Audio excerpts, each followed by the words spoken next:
What's for dinner? It's shrimp. And I save the tails because I freeze stuff later for some stock. And then I drain it. Like if I'm making like a bisque or something, it's really good. How I season these is kind of funny.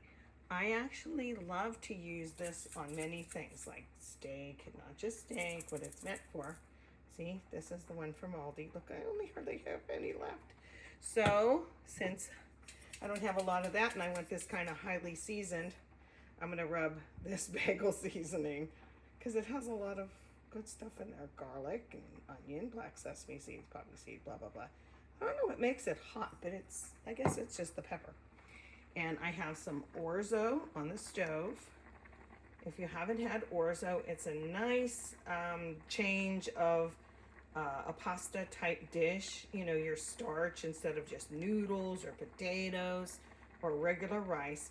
Try some orzo, and we're gonna make it in one dish. It's almost cooked. It has a little hard middle to it, so you have to kind of go low and slow. And hey, remember how I put my spoon in there when things are boiling so they don't boil over? And I'm gonna show you, I'm gonna put everything in this pan. And here's our ingredients: shrimp and orzo. And then I have chopped fresh tomato. My garden looks terrible. It's so overgrown and everything looks like a jungle. But it's still giving me peppers and different peppers and some tomatoes. I minced up some garlic, and here's some shallot. Got a couple shallots from the farmer's market. And I love them. If you haven't had a shallot, you got to give it a go. Some white wine. I keep up here in the fridge a little bit, and then it cooks off. You know, you're not drinking wine, y'all. And then some Asiago cheese. So I'm going to put this all together, and I'll come back and show you what it looks like. I got this skillet very hot. Then I put in the olive oil, and then I put in the shrimp. They'll just be 2 minutes, and then flip them 1 minute just to get a little crust. And then I'm going to take them out.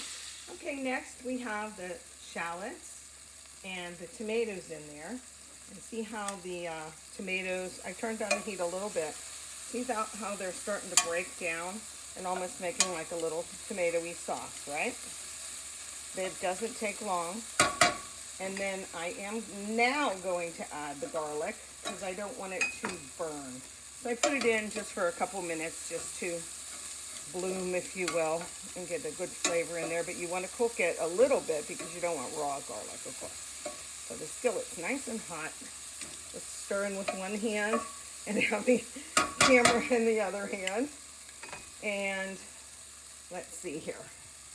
I'm now going to add this little bit of white wine. And again, this will cook off. You know what I like to make? I wished I had asparagus. Either frozen or fresh, because I really like this dish. I'm going to go in low. Okay, and back up a little bit.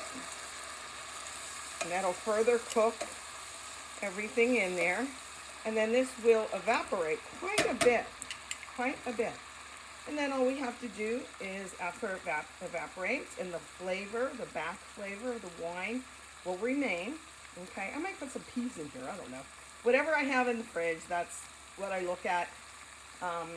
You know, Ruthane calls it Shirley's chopped show, you know, just whatever we have. Sometimes I do think ahead and buy the correct ingredients. And can you see how that's cooking down pretty good? The tomatoes are getting a little softer in there. And then all I have to do is add the orzo in, add the shrimp back. Oh, let me show you something with the shrimp. Here, I'm going to grab this one because it's cold. As not to overcook shrimp, the shape of an O, if your shrimp is shaped like an O, it's overcooked. But if it's shaped like a C, see, like that's a C, that's not overcooked. So C for cooked, O for overcooked. How about that? All right, and I have my orzo drained and ready, and my shrimp ready. And then my cheese for finish. So let me turn this off so that the video isn't too... Okay, we're back to finish things off. I put the shrimp back in. Notice how it's got a tinge of, from the tomatoes. It just lends itself, like it just kisses it. And I did put some Asiago cheese in there. Okay, I can't decide if I still want peas in there, but I know I want some fresh parsley really at the end, but I wanted to show you, okay? And it is nice fresh parsley. It will lend a nice flavor.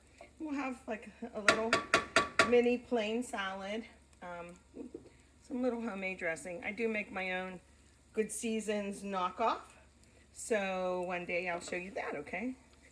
And like I said, the cheese and just some crusty bread, and boom. And orzo is such a good option to have in your cupboard. So, okay, I hope you enjoyed, and we'll have to think of a name. Shrimp, orzo, pasta, or whatever. Okay, thanks.